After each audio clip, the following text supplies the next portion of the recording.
강도원의 현근왕금 먹는 성경 시리즈 요한계시록을 시작하겠습니다. 마지막 책인데 세상이 하도 뒤숭숭하기도 하고 이 책을 제대로만 읽으면 세상이 많이 바로잡힐 텐데 하는 생각도 들고 또 제가 좋아하는 책이어서 먼저 소개를 합니다.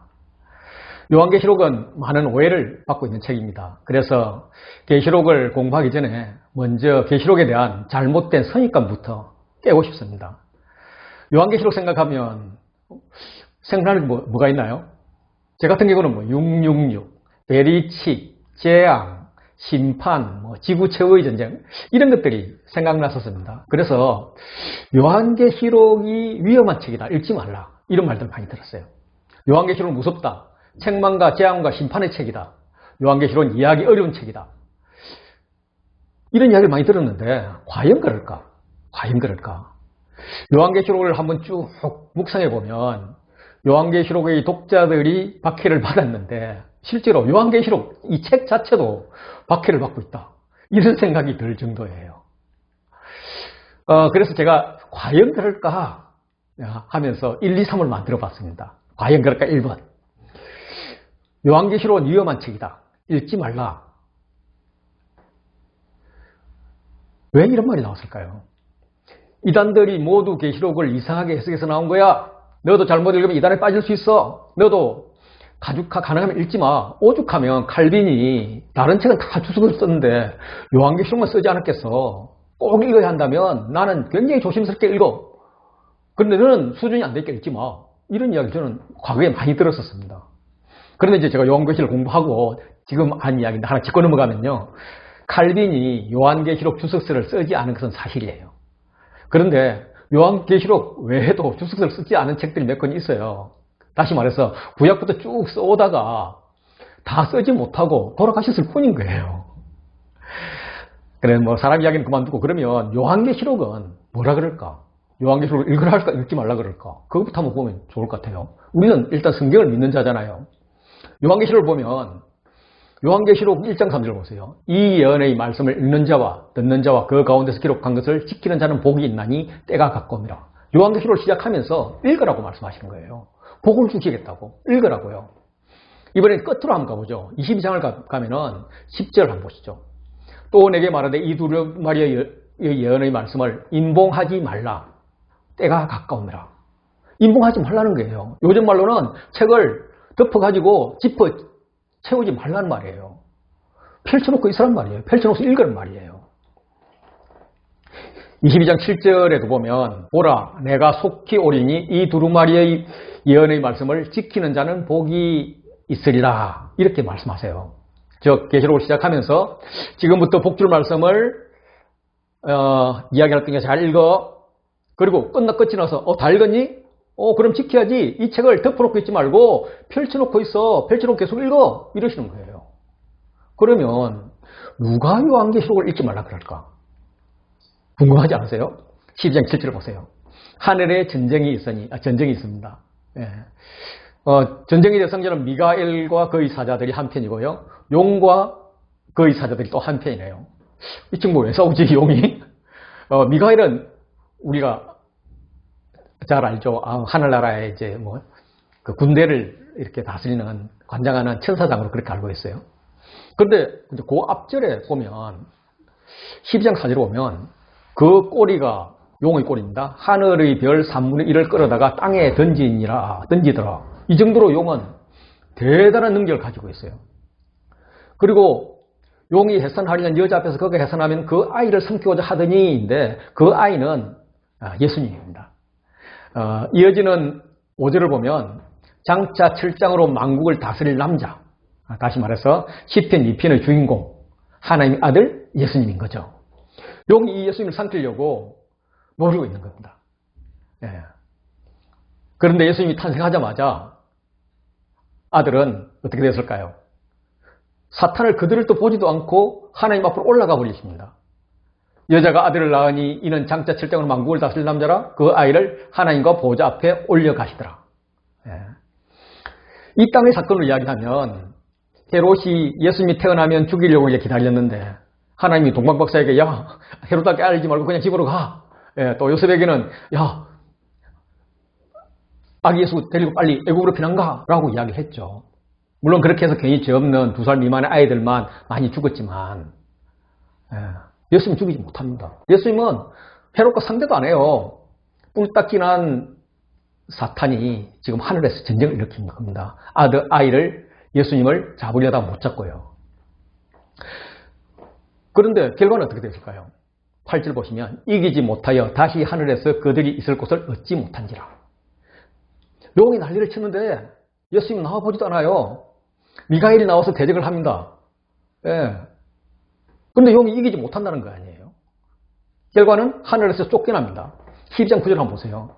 큰 용이 내쫓기니 옛뱀 곧 마귀라고도 하고 사탄이라고도 하며 온 천하를 꿰는 자라. 그가 땅으로 내쫓기니 그의 사자들도 그와 함께 내쫓기니라. 내쫓깁니다. 내쫓기다가 3번 나와요. 성경에서 한 번 나오면 중요한 거고요. 2번 나오면 무지 중요한 거고요. 3번 나오면 영원히 중요한 거예요. 용은 이 12장 9절 이 한 절에서만 내쫓겠다는 말이 3번 나와요. 이 용이 누굴까요? 9절 보시면 옛뱀입니다. 처음부터 뱀이라는 겁니다. 창세기 3장에서 선악과를 사람에게 먹게 한 그 뱀이죠. 마귀라고도 하고 사탄이라고 하는 놈인데 온 천하를 차지하고 싶어하는 놈, 꾀하는 자입니다. 다시 말해서 하나님이 되고 싶은 놈인 거죠. 그런데 이놈이 하늘에 이제 발붙일 곳을 얻지 못하고 땅으로 영원히 내쫓겠다는 것을 지금 이 요한계시록이 적어놓고 있는 겁니다. 요한계시록에 이게 있다는 것을 사탄이 알까요? 모를까요? 알죠. 귀신은 귀신같이 하는데 귀신의 대장인데 그건 모르겠어요.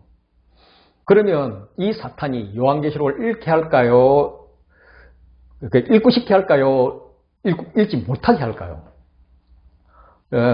당연히 읽으면 안 되겠죠. 읽으면 사탄이 얼마나 민망하겠습니까? 그런데 더 엄청난 사실은 이런 사탄의 실패 이야기가 요한계시록에 여러 번 나온다는 겁니다. 16장 4절, 14절 한번 보시죠. 12장이 이제 현재를 반영하는 거라면 16장 이후는 이제 미래를 반영한 건데 그들은 귀신의 영이라. 귀신의 영이 나와요. 16절을 보면 새 영이 하면서 귀신이 새 영이라는 거예요. 왜 새 영이지? 이게 왜냐하면 이제 귀신은, 이제 사탄은 모방의 명수예요. 하나님 되고 싶은데 하나님 안 되니까 하나님한테서 좋은 것을 다 따라해요. 이제 그 중에 하나가 우리 하나님이 이제 성부, 성자, 성령, 삼위일체잖아요. 자기들도 삼위일체 비슷하게 만들어요.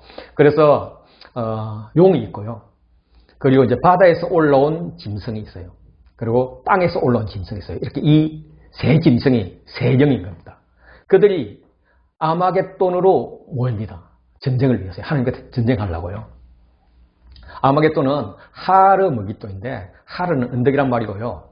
머깃도는 머깃대예요. 그래서 이거는 머깃도의 언덕, 머겟도의 언덕이라고 하는데 이 머깃도의 언덕은 이제 전략적 요충지예요. 그래서 드보라가 전쟁을 이겼고요.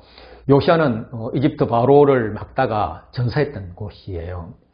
그래서 유대인들은 종말의 전쟁이 온다면 이 아마겟돈, 하르머겟돈, 머깃도의 언덕에서 일어날 거다라고 생각을 하고 있습니다. 이곳에 이제 종말의 전쟁을 위해서 이 세 영이 군사들을 모으고 있는 겁니다. 그들이 모으는 방법은 미혹했겠죠. 그런데 모았으면은 전쟁을 시작해야 하잖아요. 근데 17절 보세요. 7천세가 그 대접을 공중에 소돔에 되었다. 되는 거예요. 예수님이 순서에 의해서 다음은 7번째 대접 부어 하니까 끝 나오는 거예요. 싱겁죠. 사탄 입장에서는 민망한 거죠. 있는 폼 없는 폼 다 잡았는데 완전히 스타일 구긴 겁니다. 이 사탄 삼위일체는 구체적으로 어떻게 될까? 이것도 요한계시록에 나와 있어요. 19장 19절 보면 짐승이 나와요. 20절에도 보면 또 짐승이 나오는 같은 짐승이죠. 같은 짐승이고 20절에 보면 또 이제 거짓 선지자가 나오잖아요. 그래서 여기서 나오는 이 짐승은 바다에서 올라온 짐승이에요. 이걸 이제 적 그리스도라 그러죠. 그리고 이제 거짓 선지자는 땅에서 올라온 짐승이죠. 그러니까 이제 사탄 삼위일체는 아니겠죠. 삼위일체 비스꾸름은 용과 바다에서 올라온 짐승인 즉 그리스도와 땅에서 올라온 짐승인 거짓 선지자로 구성되어 있어요. 이들 중에서 이제 짐승 두 마리가 그렇게 거짓 선지자와 즉 그리스도인 땅에서 올라온 짐승과 바다에서 올라온 짐승이 군대를 모읍니다. 땅의 임금들이 많이 쏘가서 막 모여들었어요. 그리고 전쟁을 일으키려 합니다. 지금 이제 19장 19절에는 일으키다가로 되어 있는데 이 번역이 조금 그래요. 일으키려 하다가예요. 아직 일으키지 못했어요. 전쟁을 일으키려고 군사들은 모았는데 일으키지 못했어요. 그냥 일으키려 했어요. 그런데 어떻게 되나요? 19절. 짐승이 잡히고 그 앞에 표적을 행하던 거짓 선지자도 함께 잡혔으니 그들은 잡혀버리는 거예요.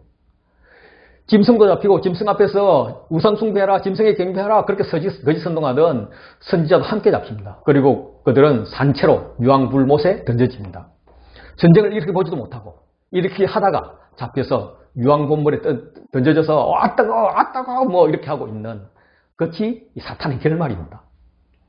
이런 것들이 요한계시록에 적나라하게 나와 있어요. 이게 상상력을 조금 동원해서 보면 정말 무서운 그런 전쟁을 벌이고요. 정말 너무나 시시하게 잡히는 아무것도 아닌 그런 모습을 보이고 있어요. 그들의 입장에서 보면 남들이 어떻게 볼까? 두렵겠죠. 혹시나 볼까? 무섭겠죠. 그래서 못 보게 발악을 하겠죠. 그래서 우리 보고 요한계시록 읽지 마. 요한계시록 무서워. 요한계시록은 읽는 책 아니야. 막 이렇게 이야기하는 거예요.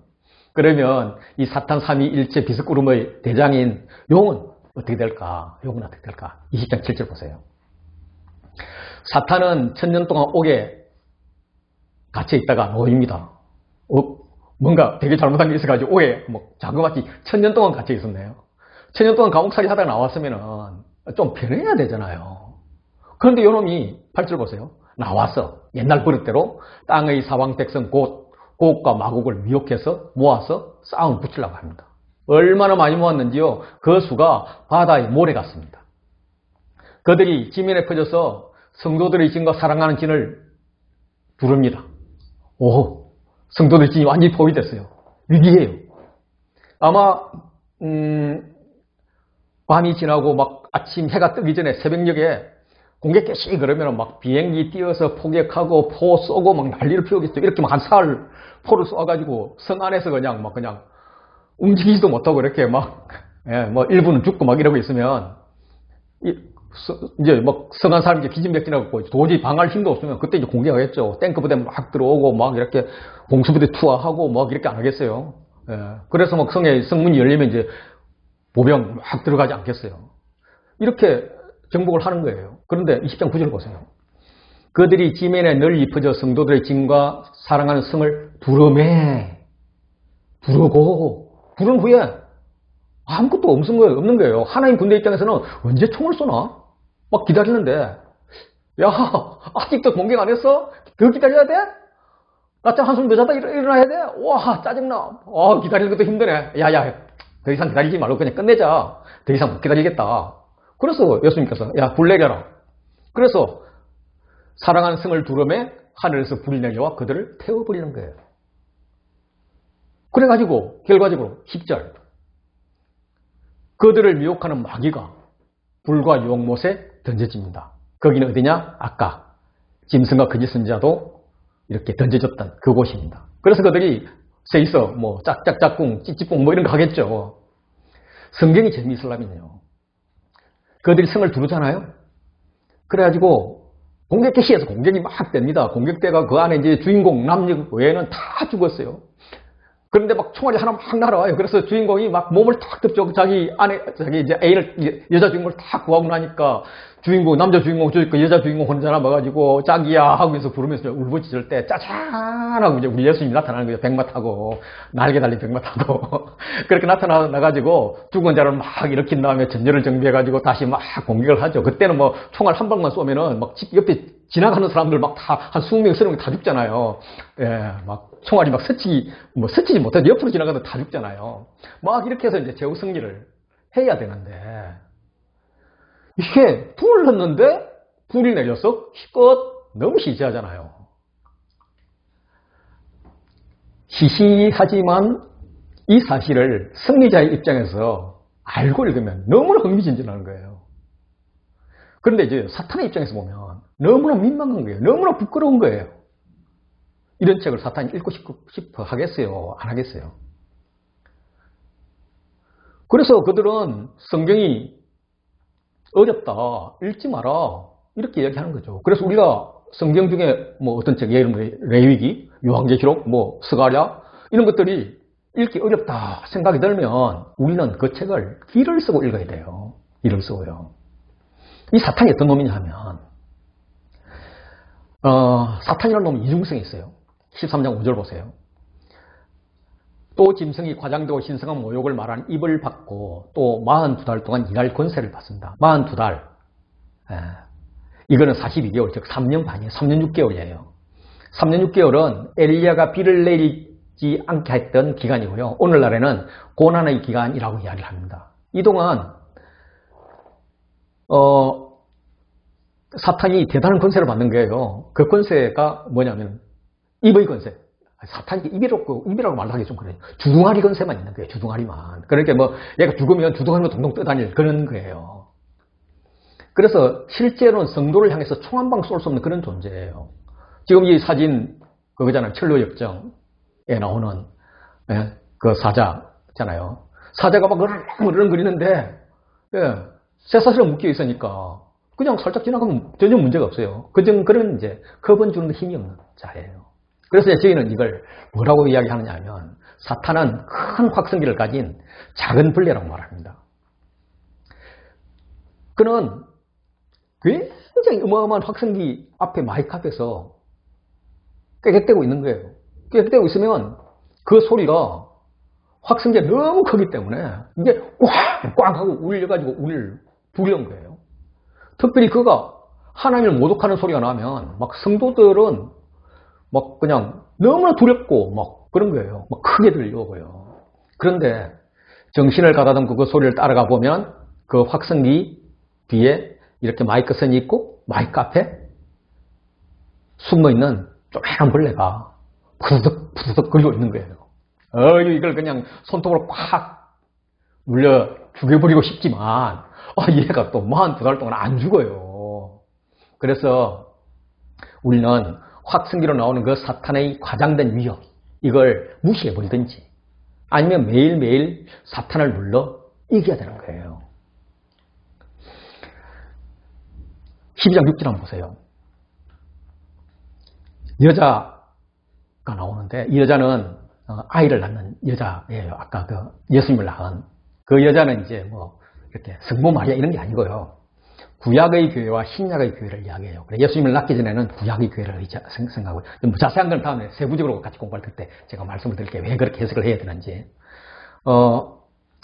구약의 교회가 이제 예수님을 낳고는 이제 신약의 교회로 다시 재탄생하는데 예수님을 탄생시킨 이유, 다시 말해 예수님이 부활 승천하기 전에는 어떤 모습이냐면 그 여자가 광야로 도망갑니다. 도망가요. 거기서 1260일 동안 피해 다니는 거예요. 12장 6절에서는 도망다녔는데 12장 14절 한번 보실까요? 용에게 미가엘이 이긴 후에요. 이긴 후에는 여자가 사탄의 정체를 안 거죠. 여전히 박해와 위협 가운데 있어요.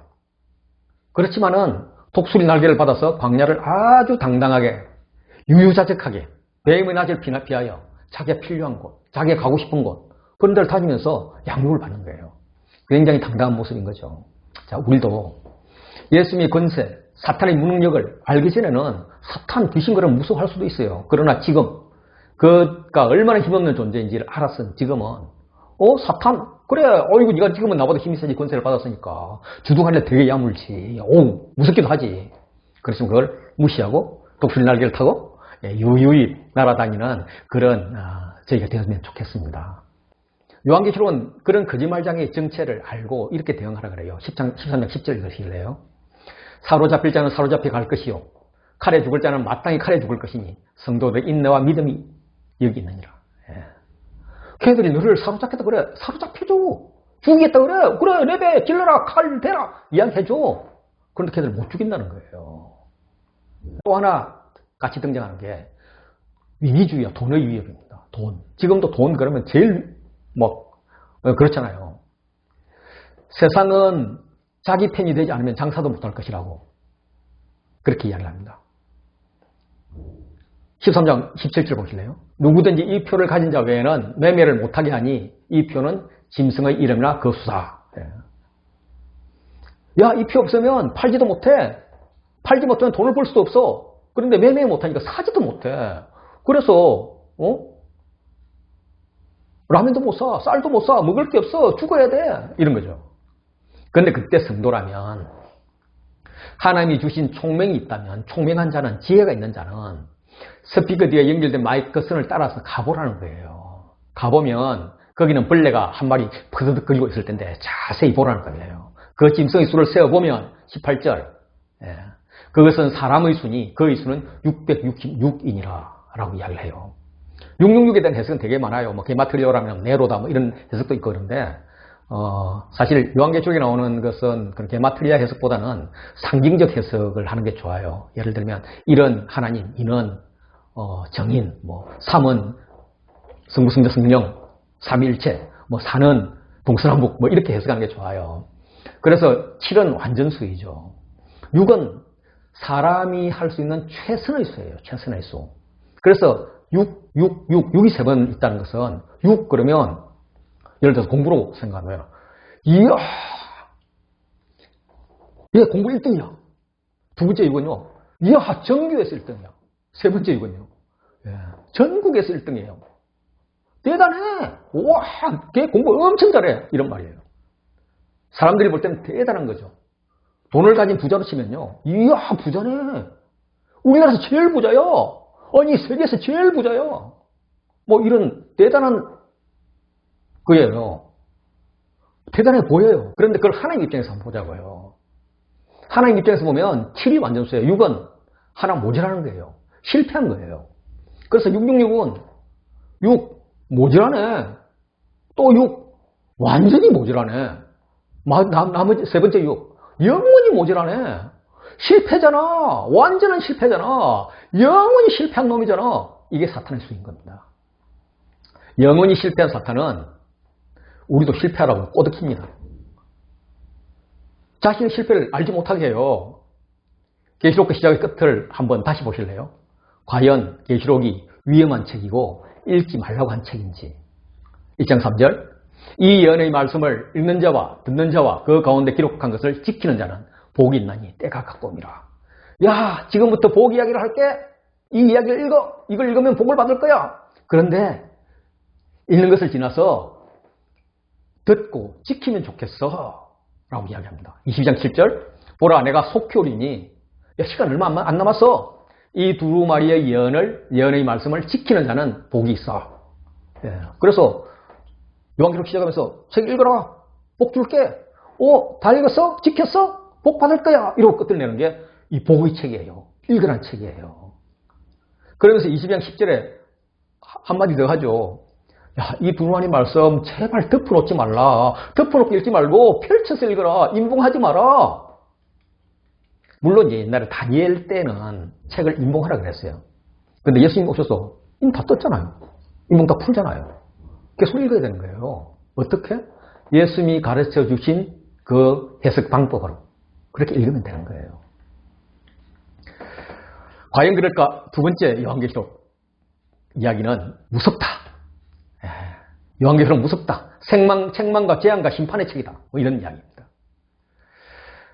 그래서 무섭기 때문에 괜히 머리에 좋지 않은 잔상만 남는다. 읽지 마라. 두려움이 오면 어떻게 하려고 그러니 읽지 마라. 이런 쓸데없는 메시지를 받습니다. 물론 이해가 안 되는 건 아니에요. 우리 귀에 요한계시록 그러면 인재앙, 나팔장, 대접장 이런 게 생각나고 요한계시록 관련된 그림만 보더라도 무슨 그림 대부분이잖아요. 그런데 과연 그럴까? 그래서 저는 이제 이걸 요한계시록 전체 구조를 가지고 먼저 한번 살펴봤어요. 어때요? 좀 복잡하죠? 예. 이 편은 예수전도단의 SBS 성경연구 방법론의 기초를 세워준 얼모레이 박사님이 만든 요한계시록 구조입니다. 물론 이제 제가 한글로 조금 번역을 했죠. 그분은 이제 요한계시록에 7이 많이 나온다는 걸 착안해서 요한계시록을 7막 7장으로 봅니다. 그래서 7교회, 7인, 7납발, 7대적 등등 뭐 이렇게 시작하죠. 근데 이제 그게 앞부분은 좋은데 뒷부분은 제가 읽어보니 좀 억지로 끼워 맞춘 것 같고요. 좀 너무 복잡해요. 그래서 저는 별로 안 좋아해요. 그리고 또 이 구조표의 다른 단점은 뭐냐면 마치 7인, 7납발, 7징조가 7대집이 너무나 큰 분량을 차지하면서 이게 재앙의 책으로 보인다는 거예요. 그래서 이제 다른 구조들을 좀 소개하면 이렇게 교차대꾸로 분석한 분들도 있어요. 이 이야기의 중심은 지하고 지다시 11장, 12장이잖아요. 거기에는 성도들의 전쟁이 있고 또 천상의 전쟁이 있습니다. 천상의 전쟁 아까 제가 처음 시작할 때 12장 그 용과 미가엘의 싸움을 제가 소개를 했었죠. 상당히 좋은 분석이죠. 이거 역시 전쟁이 강조됩니다. 전쟁이 강조되는데 전쟁이긴 하지만 안에 가서 자세히 들여다보니까 무서운 전쟁이 아니라 아주 의미심장하고 통쾌한 전쟁이에요. 그래서 무슨 책 아니에요. 이런 교차대꾸 구조를 조금 더 쌈박하게 하신 분이 있으세요. 그래서 각종 공부할 때는 이런 교차대꾸 중에서 이 요한계시록이 강조된 부분이 어느 부분인가 이걸 보면 좋아요. 그런데 이제 이 교차대꾸를 또 좋아하지만 좀 어려워 보이기도 하고 좀 복잡해 보이잖아요. 근데 이제 제가 좋아하는 구조가 있는데 이거는 이제 백석대 이우재 교수님이 분석한 구조예요. 이 교수님은 이제 설교학 교수인데 이제 이 설교학 교수니까 좀 쉽게 전달해야 되잖아요. 그러니까 어려운 것을 쉽게 잘 이렇게 정리를 해주세요. 그렇게 이렇게 쉽게 한 게 저한테 싹 들어왔어요. 그래서 내가 교수님 이거 내가 써먹어도 돼요? 그러니까 한 10년, 15년 됐구나. 써먹어요. 그랬었어요. 그래서 제가 이걸 딱 보는데 뭐가 딱 먼저 들어오냐면 여러분 한번 보세요. 뭐가 딱 눈에 들어와요. 교회라는 단어가 확 눈에 들어오잖아요. 그분이 한 것은 이거는 교회 이야기란 거예요. 계시록은 전쟁이나 재앙 이야기 아니라 교회 이야기야. 그래서 나는 재앙 이야기 들었는데 왜 교회 이야기지? 하고 제가 한번 봤어요. 한번 보고 나서 이제 제가 재앙 이야기는 이렇게 주황색 칠을 했고요. 교회 이야기는 이렇게 파란색 칠을 했어요. 했는데 크게 봐서 재앙 이야기는 얼마 없어요. 대부분 다 절대적으로 많은 게 교회 이야기예요. 정말 그럴까요? 1장부터 한번 쭉 훑어볼까요?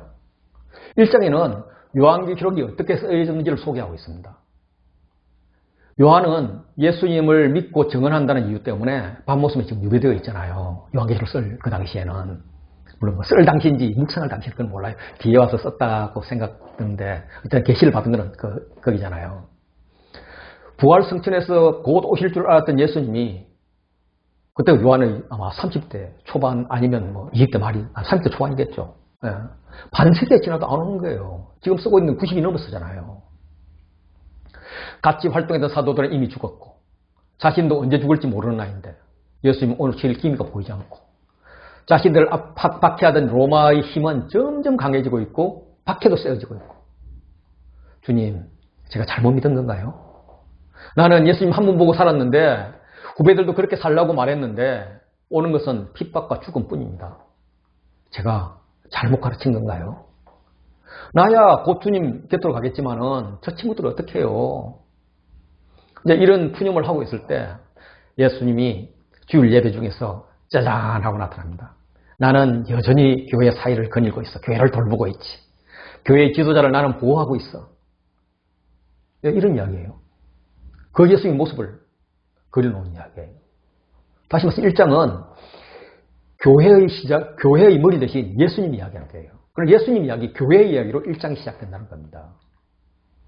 2장과 3장은 우리가 잘 알다시피 7교회 이야기잖아요. 에스버두, 사빌라, 에베소 교회부터 라오디게아 교회까지. 7은 완전수로 7교회라기보다는 전체 교회를 이야기합니다. 그래서 그 교회에서 예수님이 뭐라 하면 내가 안다. 내가 다 안다. 너희가 뭘 잘했는지 뭘 못했는지 그거 안다. 근데 그게 중요한 게 아니라 이기는 것이 중요하다. 이기는 자에게는 줄 선물 되게 많다. 하고 격려를 보내고 있는 거예요. 4장, 5장으로 가면 좀 다른 방향인데 사실 예수님이 지상교회에서 이겨낸다는 게 어렵다는 거 본인도 아시잖아요. 그분의 겟세마네 동산의 기도나 이런 걸 보면은 데리고 고생하고 가셨잖아요. 그래서 몸소 인간을 체험했기 때문에 세상의 너희들이 참 감당하기 어려울 거다 이건 알죠. 그래서 야, 너희들이 이 땅에서 이렇게 거주를 하고 있지만 살고 있지만 사실은 하늘 백성이잖아. 그래서 시야를 본향인 천국으로 봐. 천국으로 옮겨라고 이야기합니다. 그러면서 요한 보고 하늘로 올라오라라고 이야기해요. 어떻게? 성령 충만하면. 그래서 요한이 하늘로 올라가니까 4장에 성부 하나님을 중심으로 천상의 교회를 보여준다. 5장은 성자 예수님으로 천상의 교회를 보여준다. 4장 5장은 교회 이야기예요. 교회가 원래 이래야 된다는 이야기예요. 6장에 가면 비로소 재앙 이야기 나오는데 인재앙이죠. 땅의 4분의 1이 몰살당하는 끔찍한 재앙 이야기인데 중요한 것은 이 재앙을 내리기 위해서 인을 떼시는 분이 누구예요? 예수님이세요. 우리 예수님, 우리 형님, 우리 큰오빠. 그렇다면 그 재앙을 우리에게 내리는 걸까요? 아니면 우리의 상대 적에게 내리는 걸까요? 설마 우리 큰형님이 우리에게 막 친구라 그러면서 형제라 그러면서 우리에게 내릴까요? 그 재앙을 받는 자들이 있습니다. 그게 재앙이 얼마나 무섭는지 땅의, 우리는 하늘 사람이잖아요. 땅의 왕족들과 임금들과 장군 이런 사람들이 바위 틈에 숨어서 막 소리칩니다. 이야, 진노의 큰 날이 이르렀어. 누가 감히 능히 서려고, 누가 능히 서려고, 누가 설 수 있겠느냐? 아무도 설 수 없다. 막 이렇게 탄식해요. 이게 6장 이야기예요. 재앙 이야기지만 우리에 대한 재앙이 아니고요. 대적들에 대한 재앙이에요. 우리의 승리 이야기죠. 근데 7장으로 쫙 넘어가면 아무도 설 수 없다고 여기 서 있는 사람들 많아. 누구? 숫자로는 14만 4천. 그리고 이게 실제로 세워보면 능히 셀 수 없는 물이 다시 말해서 재앙이 와도 교회는 안전해 라고 말하는 겁니다. 6장 7장은 재앙이라고 시작하지만 사실상 교회는 안전해 라고 이야기하는 거예요. 그래서 6장은 그래도 좀 양보해서 재앙이라고 해줍시다. 7장은 교회 이야기예요. 안전한 교회 이야기예요. 8장 9장으로 한번 가보면 일곱 나팔 이야기가 시작됩니다. 재앙의 강도가 인재앙보다 더 세어져서 인재앙 때는 4분의 1이었는데 이 나팔재앙 때는 3분의 1이 피해를 입습니다. 그런데 재앙의 시작은 성도의 기도가 하나님 앞에 올라갔을 때 시작이 되는 거예요. 다시 말해서 이 재앙은 성도의 기도가 기반이 되어서 재앙이 시작되는 거예요. 10장으로 가면 사도 요한들은 작은 두루마리를 받아 먹으러 갑니다.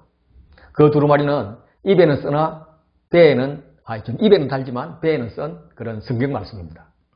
그 말씀을 가지고 다시 예언하라는 거예요. 즉 말씀을 가지고 달고 오면 그 말씀을 가지고 무장을 했다면 세상에 말씀을 전하면서 쓴맛을 전보다도 말씀 전해라고 하는 거예요. 그래서 쓰면 다시 돌아와서 단맛으로 회복하고 다시 재무장하고 쓴맛 보러 나가. 이게 교회가 해야 될 사명이야 라고 이야기하는 거예요. 그래서 11장에는 이 활동이 조금 더 구체적으로 나와 있어요. 정있는 교회가 말씀을 전하는데 세상이 싫어하니까 그걸 죽여요. 사흘 반 동안 장사도 못 지내고요. 시체로 뒹구르는 그런 처참한 죽음을 당해요. 그런데 예수님도 그랬다는 거예요. 그런데 생기가 와가지고 그들을 살려요. 하늘을 올려줘요. 마치 예수님이 이렇게 부활승천하시는 것 같지 않아요? 그런데 그 이후에 아주 신기한 일이 일어납니다. 인재앙으로 4분의 1이 멸망했고 나팔재앙으로 3분의 1이 멸망했는데 사실 이렇게 멸망한 것은 멸망이 중요한 게 아니고 4분의 1이 멸망했던 건 4분의 3이 남았다는 거거든요. 다 멸망해야 되는데 4분의 3이 남았다는 거예요. 다 멸망해야 되는데 3분의 2가 남았다는 거예요. 그 3분의 2에게 4분의 3에게 회개의 기회를 주는 거예요. 그런데 그들이 회개하지 않고 오히려 원망하고 우상을 섬긴단 말입니다. 그렇지만은 정인된 교회가 말씀을 전하다가 죽었을 때 남은 자들이 하나님께 영광을 돌립니다. 회개하고 하나님께로 돌아온다는 겁니다. 10장, 11장은 그래서 말세의 교회가 해야 될 일을 말씀하신 겁니다. 교회의 사명, 즉 교회 이야기예요. 12장은 용과 여자가 낳을 아이와의 대결인데 아이는 용을 거들떠 보지도 않고 하나님 보좌 앞으로 올라가 버립니다.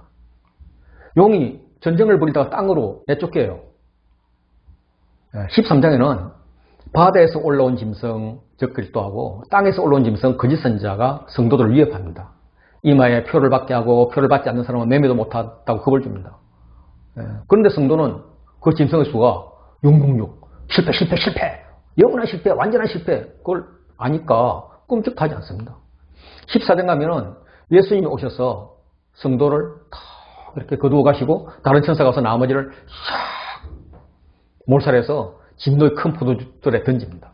그래서 12장부터 14장은 성도 혹은 교회가 싸워야 될 전투를 설명하고 있습니다. 교회 이야기라는 거죠. 교회 이야기요. 15장에 가면 다시 대접재앙 이야기가 시작됩니다. 재앙 이야기인 듯 했는데 17장에 가면 성도를 괴롭히던 엄녀가 죽는 장면이 나옵니다. 교회의 승리를 말하는 거예요. 이 엄녀는 다른 말로 큰 성 바벨론인데 아마 요한계시록이 쓰여졌던 그 당시는 로마를 말할 거예요. 물론 이제 18장에는 이름을 바꿔서 바벨론 멸망을 이야기하는데 그게 이제 로마예요. 그리고 19장에는 어린 양의 혼인잔치가 시작됩니다. 백마를 탄 분이 피 뿌린 옷을 입은 분이 그 이름은 중심과 진실인데 뭐 하나님 말씀이고 만왕의 왕이고 만져주시는데 그분이 승리 행진을 벌입니다. 그래서 예수님이 신부랑 결혼하러 가요. 왜 그렇게 승리 행진이 벌리냐 하면 적 그리스도와 거짓 선지자를 잡아서 유황불못에 던지고요. 함께 따르던 임금들과 군대들은 다 죽여가지고 새들에게 야 이네들 먹어 하고 잔치로 베풀었기 때문에 그래요. 또 옛 뱀이요 사탄인 마귀를 유황불못에 던지고 생명체 기록되지 못한 자들을 심판했기 때문이에요. 그래서 이제 어린 양 혼인잔치를 하러 가는 거예요. 21장, 22장은 교회의 종말론적인 실제 모습을 보여줍니다. 처음 하늘과 처음 땅이 없어졌고 바다도 없고 뭐 이렇게 새 하늘과 새 땅의 시대가 시작됩니다. 하나님과 성도들이 함께 계셔서 하나님이 성도들 눈물을 닦아주십니다. 밤도 없고요. 또 그들이 이제는 왕 역할을 합니다. 창세기 1장부터 3장에서 잃어버렸던 에덴 동산을 다시 봉헌하는 겁니다. 종말의 교회 이야기예요. 자, 이렇게 쭉 훑어보면 요한계시록은 재앙 이야기보다는 교회 이야기가 압도적으로 많습니다. 양이 많다는 것은 적은 것에 비해서 중요하다는 것입니다.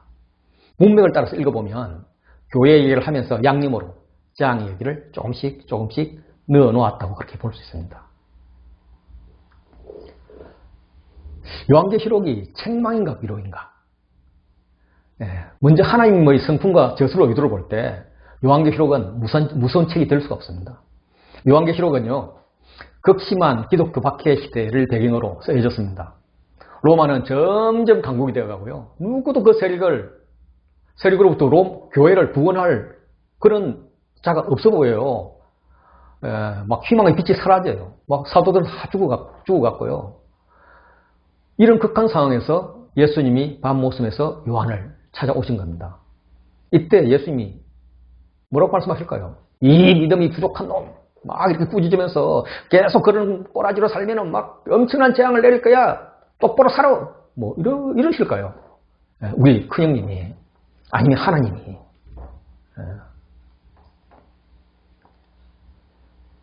그 힘든 상황 가운데서 신락 같은 희망을 붙잡고 있는데 주님이 야, 그 신락 같은 희망 같은데 그 신락 같은 게 아니야. 가장 든든한 밧줄이야. 너 잘하고 있어. 너 이길 수 있어. 내가 너를 다 알아. 다 보고 있어. 이렇게 위로하실까? 저는 위로한다고 봐요. 우리 하나님의 성품을 볼 때는 당연코 재앙이 아니라 책망이 아니라 위로고 격려라고 봐요. 소망이고요. 격려의 말씀이라고 봅니다. 하나님의 성품으로 볼 때 이 책은 분명히 위로의 책이고요. 격려의 책입니다. 무서운 책 아닙니다. 읽으셔도 됩니다. 받고 풍성한 위로와 격려를 받으세요. 요한계시록은 예언서예요. 1장 3절을 보시면 이 예언의 말씀을로 시작을 합니다. 즉 예언을 하는 말씀이라는 거예요. 물론 이제 예언은 미래의 이야기를 미리 이야기하는 그런 예언이 아니라 내가 맡고 있는 말씀을 이야기한다. 다시 말해 시대상을 보니까 내가 이런 말씀을 갖고 있는데 저 하는 꼬라지를 보니까 이게 이제 예언의 말씀이에요. 이 예언의 기능이 뭘까? 이 예언의 기능은 고린도전서에 잘 나와 있습니다.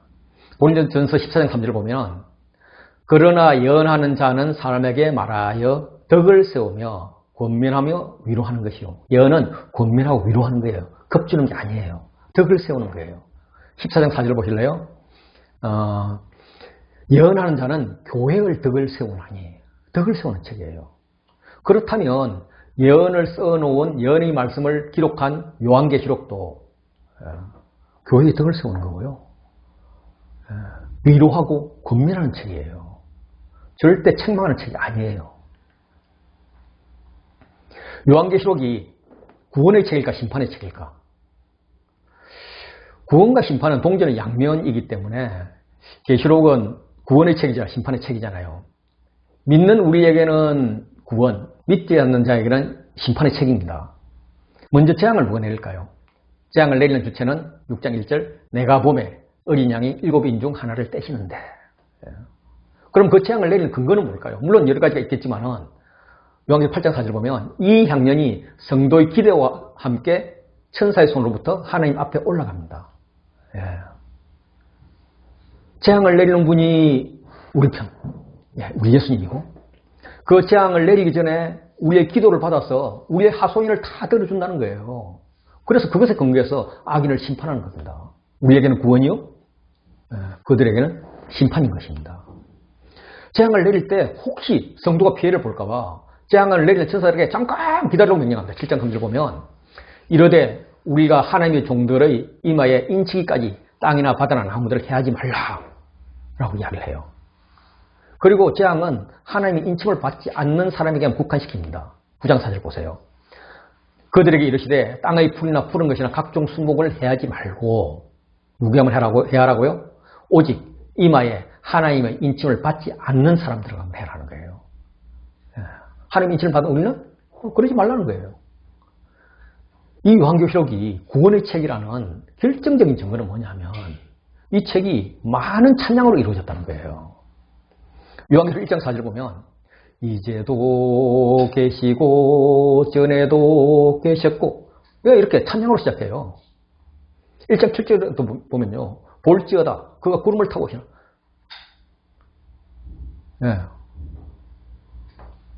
찬양을 이렇게 잘 안 되네요. 구름 타시고 이런 찬양 있잖아요. 찬양으로 시작해요. 1절 8절은 하나님 자신이 찬양해요. 나는 알파와 오메가라. 이제도 있었고 전에도 있었고 장차 올 자요 전능한 자라. 이렇게 말씀하시는 거예요. 그래서 요한계시록을 가지고 우리의 가수들이 굉장히 많은 찬양 사역자들이 굉장히 많은 찬양을 만들었어요. 보세요. 지금은 엘리야 때처럼 주께서 높은 보좌에 이 다 요한계시록에 나오는 거예요.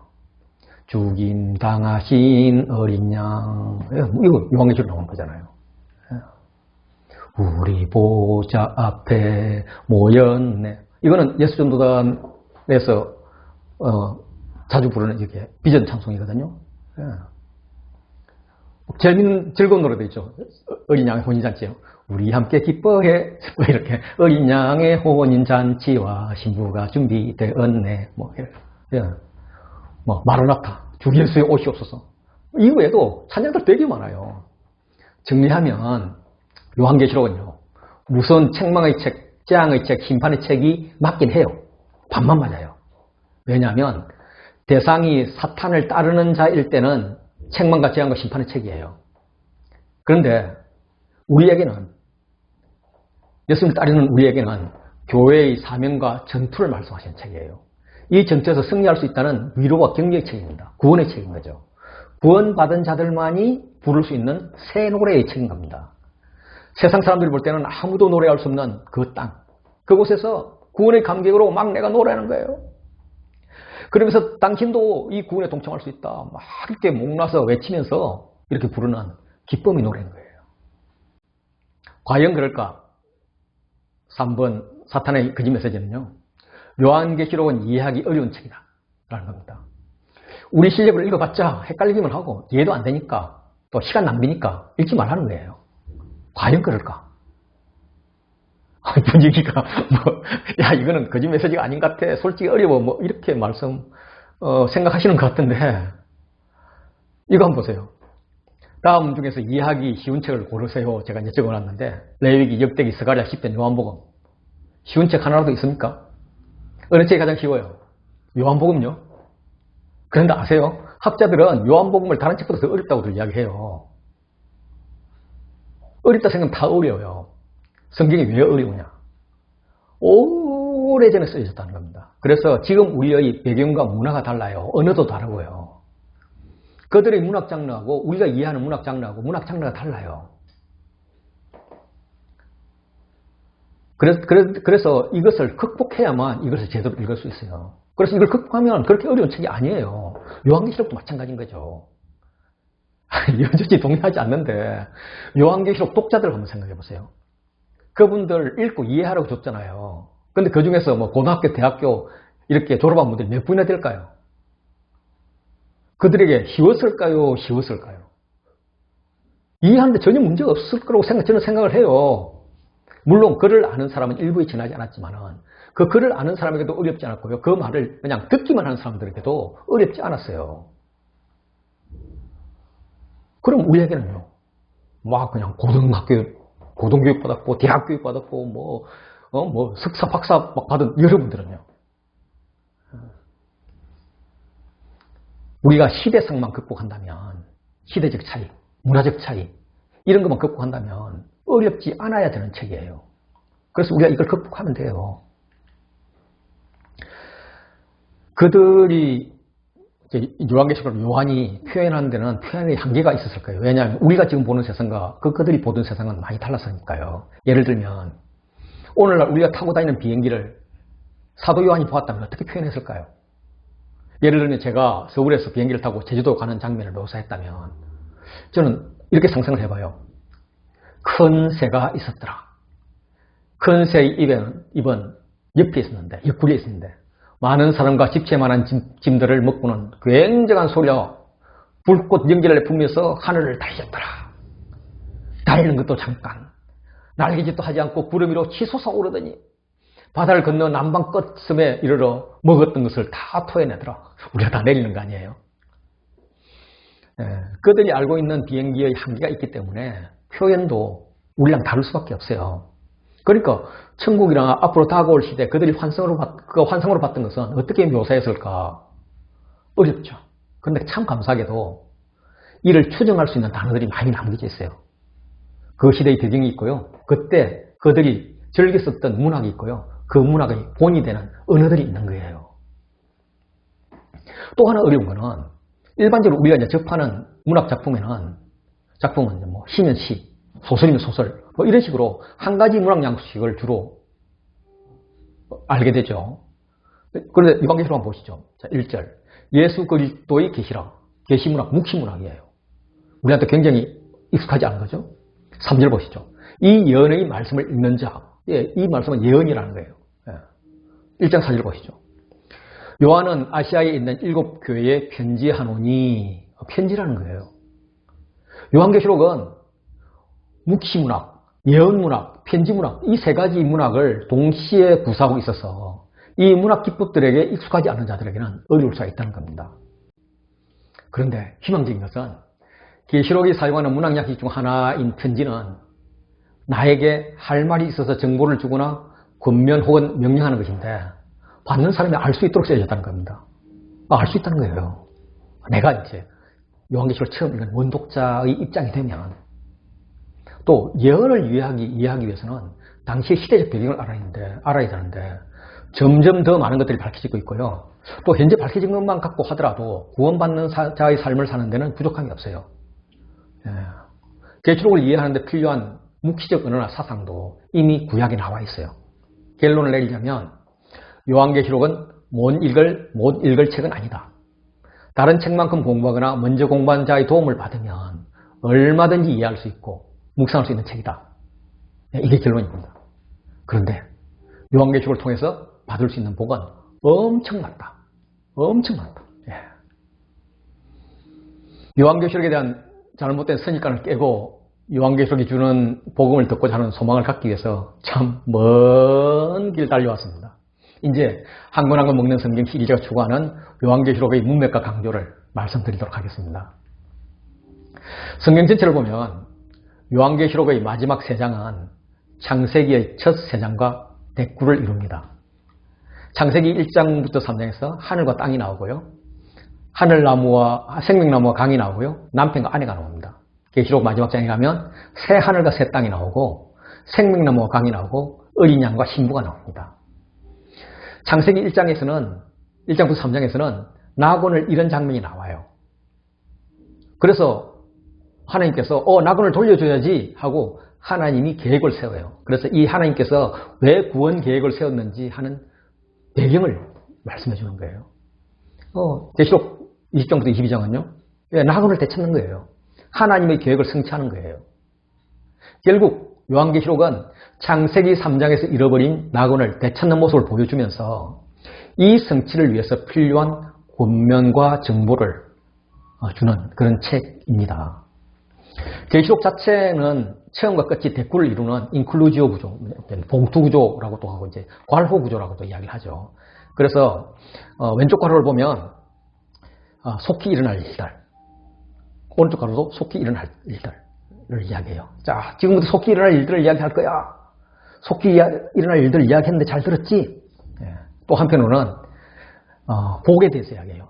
야, 이 말씀 읽는 자가 복이 있어. 듣는 자가 복이 있어. 지키는 자가 복이 있어. 그러면서 끝을 맺으면서 잘 읽었어? 이 말씀을 지키는 자가 복이 있는 거야. 라고 복을 이야기하는 거예요.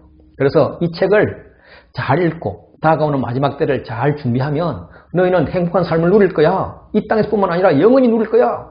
라고 말씀하시는 책입니다. 좀 전에 제가 제시했던 요한계시록의 구조입니다. 이 중에서 교회의 사명과 전투 부분이 요한계시록의 중심에 있어요. 학자들이 분석한 교차대구 구조의 대부분에서 이 부분이 강조가 되어 있습니다. 그래서 이 부분을 눈여겨보면 9장을 한번 보실래요? 20절 보면 이 재앙에 죽지 않고 남은 자들은 손으로 행한 일을 회개하지 아니하고 오히려 여러 귀신과 또는 보거나 듣거나 다니거나 하지 못하는 검, 은동과 목석의 우상에게 절하고 21절에도 회개하지 아니하더라. 회개하지 아니하고 우상에게 절한다는 말이 나와요. 9장은 나팔재앙의 마지막 부분이거든요. 앞서서 인장에서 4분의 1이 죽어요. 그래서 4분의 3에게 회개할 기회를 줬는데 그는 회개는커녕 이 진노의 큰 날에 누가 능히 서리요? 이렇게 이야기하면서 아무도 설 수 없다 이야기하면서 한편으로는 야 그래도 나는 살아있잖아. 나 대단하지. 이렇게 자랑하고 있는 거예요. 이어서 나팔재앙은 더 심한 재앙 3분의 1 죽잖아요. 그럼 3분의 2가 남아서 회개를 해야 되는데 뭐라고 해놨어요? 회개하지 않고요. 오히려 더 우상에게 절하고 있다는 거예요. 그런데 11장 13절에 가면 회개하는 모습이 보여요. 남은 자들이 두려워하면서 하나님께 영광을 돌려요. 그러면 9장 21절을 이유가 이제 10장인데 10장 1절부터 11장 12절까지 도대체 무슨 일이 있었길래 이렇게 하나님께 영광을 돌리는 구원이 일어날까? 그 무시무시한 재앙에서도 눈 가리고 악만 하려고 그러고 회개는커녕 막 우상을 이렇게 더 열심히 섬기려고 하던 자들이 어째서 하나님께 영광 돌리게 되었을까? 그리고 그 중간에 뭐가 있을까? 이게 궁금하지 않으세요? 그래서 10장을 보면 7 무리가 큰 소리로 외치면서 말합니다. 3절 보세요. 사자가 부르짖는 것 같이 소리를 외치니 그가 외칠 때 7 무리가 그 소리를 내어 말하더라.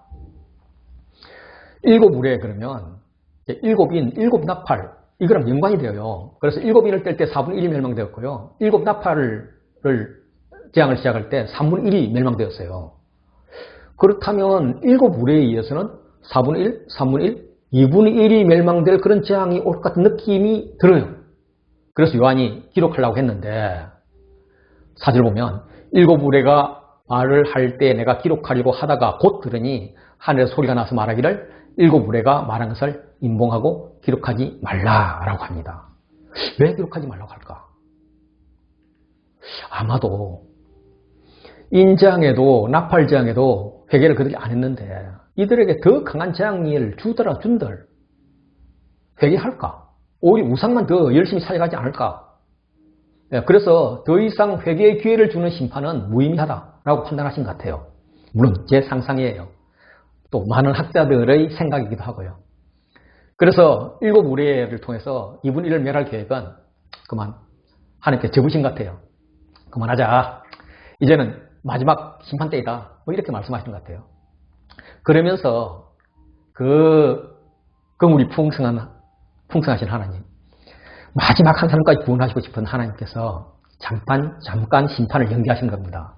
왜냐하면 교회에게 할 일을 주기 위해서입니다. 교회가 할 일이 있기 때문입니다. 교회의 사명이죠. 그 교회의 사명이 뭘까요? 사도 요한에게 작은 두루마리를 받아 먹으라 합니다. 9절 보시면 내가 천사에 나아가 작은 두루마리를 달라 한적 천사가 이르되 갖다 먹어버리라. 내 배에는 쓰나 내 입에는 꿀같이 달리라. 그래서 사도 요한이 받아다가 먹습니다. 그랬더니 10절 보시면 내 입에는 꿀같이 나나 먹은 후에는 내 배에서 썩게 되리라. 이게 무슨 말일까? 그런데 11절 천사가 다시 이야기합니다. 내가 많은 백성과 나라와 방언과 임금에게 다시 예언하여야 하리라. 다시 말해서 그들에게 예언하라는 말이죠. 그 두루마리의 말씀이 입에는 꿀같이 단 말씀입니다. 그렇지만 삶에 적용하려면 배에 쓸 것입니다. 그럼에도 불구하고 많은 백성과 임금에게 말씀을 전하라고 합니다. 그러면 백성과 나라와 방언과 임금 이들이 과거에 기독교인들을 박해하던다던데 지금쯤은 말씀을 받아들일 가능성이 있을 만큼 변해 있을까요? 글쎄요. 아마 더 악랄해져 있을 가능성이 높습니다. 그럼에도 불구하고 다시 예언하라고 해요. 그래서 말씀으로 무정하고 가서 전하라고 하십니다. 지난번보다 더 큰 쓴맛을 볼 것은 뻔합니다. 큰 쓴맛의 상처를 입고 돌아와서 다시 말씀을 치유해서 무정합니다. 그리고 예언하기를 또 반복하죠. 말씀의 단맛으로 세상의 쓴맛을 이기라는 겁니다. 계속 복음을 전하라는 거예요. 그러면 어느 날 말씀에 귀를 기울이는 백성과 임금을 발견하게 될 것입니다. 11장으로 넘어가면 예언을 전하는 구체적인 모습을 말씀하십니다. 말씀을 전하는 두 증인이 소개됩니다. 내가 나의 두 증인에게 권세를 주리니 그들이 굵은 베옷을 입고 1260일을 예언하리라. 이들이 땅의 주 앞에 서 있는 두 감람나무와 두 촛대인데 이게 12장 10장이라고 하면 이게 두 선지자로 표현인데요. 이는 정인의 수입니다. 촛대는 1장 20절에서 교회라고 했으니까 두 교회는 정인된 교회이죠. 감람나무는 등잔에 이제 기름을 이렇게 공급하는 성령을 말합니다. 교회에서는 이제 교회를 섬기는 성령의 사람이죠. 그래서 두 사람이니까 정인된 교회를 이야기합니다.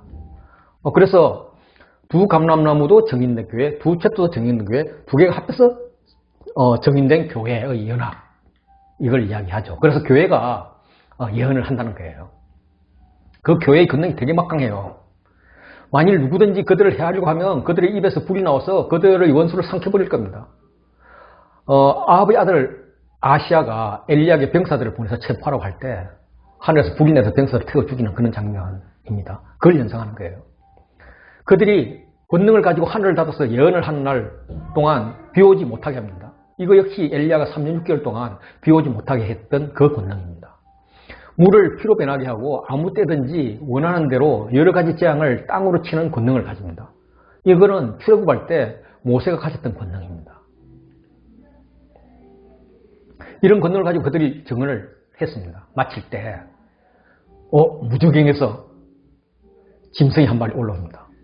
그래가지고 그가 예언했던 그 교인들과 교회와 전쟁을 일으키는데 적인들이 져요.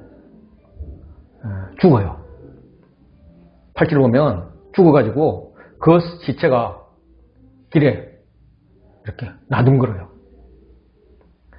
그러면 이제 감사한 것은 그 성이 영적으로 이야기하면 예수님께서 십자가에 못 박히신 곳이라는 거죠. 교회가 당연히 죽어야 될 곳이라는 거예요. 그 당시 사람들은 뭐 지금도 마찬가지겠죠. 시체가 땅에 뒹굴어서 장사되지 못하는 것을 가장 큰 수치로 여겼어요. 그렇게 되는 거예요. 그걸 그들이 방해하니까 구절 보세요. 사흘 반 동안 장사하지 못해요. 그래가지고 이 죽은 교회 두 선지자가 증인들이 평소에 바른 말을 하면서 복음을 전해서 그들을 얼마나 괴롭게 했든지 그들이 이제는 그 소리 안 들어도 돼 막 이렇게 막 그들의 죽음을 기뻐하고 즐거워하면서 막 예물을 보내고 막 별난리를 다 쳐요. 3일 반 후에 예수님이 3일 후에 이렇게 부활했는데 이들은 3일 반 후에 생기가 그들 속에 들어갑니다. 그래서 죽었던 자들이 살아나요. 사흘 동안 시체를 뒹굴었는데 그리고 12절 보면 구름 타고 하늘을 올라가요. 마치 예수님께서 승진했던 거랑 똑같은 모습이에요. 근데 중요한 거는 13절 보세요. 그때에 큰 지진이 나서 성 10분의 1 무너지고 지진에 죽은 사람이 7천이라 그 남은 자들이 두려워하여 영광을 하늘의 하나님께 돌리더라. 두 증인이 회개를 촉구하면서 예언하다가 박해를 받아 죽었습니다. 그 결과 성 10분의 1이 무너질 때 7천 명 외에는 다 살았어요. 남은 자들. 그리고 그 10분의 9에 해당되는 자들. 이들은 남은 그 하나님을 두려워했다는 거예요. 영광을 하나님께 돌린다는 거예요. 나팔 재앙이라는 그 무시무시한 재앙에서 남은 자들이 회개하지 않고 오히려 무상해졌던 것에 비하면 엄청난 일이었던 거죠. 내가 말씀으로 무정하고 박해를 받으면서 복음을 전하는 것이 재앙으로 이렇게 심판하는 것보다 훨씬 더 능력이 있다는 그런 말씀인 거예요. 주님 이렇게 말씀하시겠죠. 이야, 너희들 대단해. 나는 막 어르고 달래고 막 모진 체불도 더 하고 막 때리고 했는데 이놈 자식들이 회개를 안 넣는 거야. 그래서 나 이제 다 쓸어버리려고 그랬지. 그래서 이제 마지막으로 니네들 좀 어떻게 좀 해봐라 라고 시간을 줬는데 니네들이 말씀을 전하다가 니네들이 죽어버리니까 야 봐 다들 회개가 돌아오잖아. 생명이 살아나잖아. 너희밖에 없어. 막 이렇게 아마 판은 다 하나님 깔아놓고 우리에게 칭찬하시는 거예요. 이 일이 이 시대에 교회가 해야 될 임무입니다. 이 일을 하는 자가 세상을 이기는 자입니다. 누가 이기는 자가 될 수 있을까? 17장 14절 같이 보실래요? 그들이 어린 양과 더불어 싸우려니와 어린 양은 만주의 주시오 만왕의 왕이심으로 그들을 이기실 터이요. 또 그와 함께 있는 자들 곧 부르심을 받고 택하심을 받은 진실한 자들도 이기리로다. 어린 양과 더불어 예수님의 군사가 되어서 어린 양의 힘으로 싸우는 자들이 이기는 자라는 거예요. 사자의 힘이 아니라 어린 양의 힘이라는 거예요. 그게 어떻게 가능해? 걱정 마세요. 어린 양은 만주해 주시고 만왕의 왕이기 때문에 이겨요. 그리고 그하고 함께 있는 그 군사들도 이깁니다. 그 군사들은 누구냐 하면 부르심을 받고 택하심을 받은 우리라는 거예요. 진실한 자들이라는 거예요. 이긴 자가 아니에요. 이기는 자예요. 이긴 자라고 하는 그런 이단들을 꼬이지 마세요. 이기는 자예요. 종말이 올 때까지 우리는 이기는 자예요. 이기는 자에게 주님이 주실 선물은 되게 많습니다. 그게 요한계시록 2장 3장에 계속 나와 있잖아요. 에베소 교회는 이기는 그에게는 내가 하나님이 나곤에 있는 생명나무와 열매를 주어 먹게 하리라. 서문화 교회는 이기는 자에게는 둘째 사망의 해를 받지 않게 하리라.